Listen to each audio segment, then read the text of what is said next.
এই যে পাগলেরা চরমড়ায় সুইটে গেছে, চরমনের দরবারে পাগলের মতো ঘুরে, বলে কেন? কয় মালিক যেন আমার হয়ে যায়। সারসিনের দরবারে যায়, বলে কেন? কয় মালিক যেন আমার হয়ে যায়।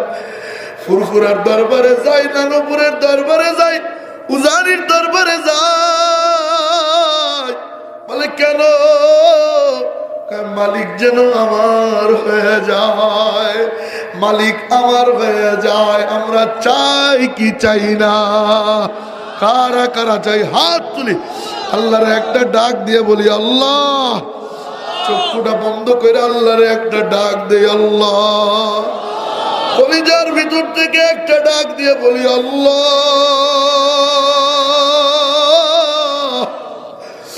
অন্তরে দরদ নিয়া, চোখে পানি নিয়া, কায় মানবাক্যে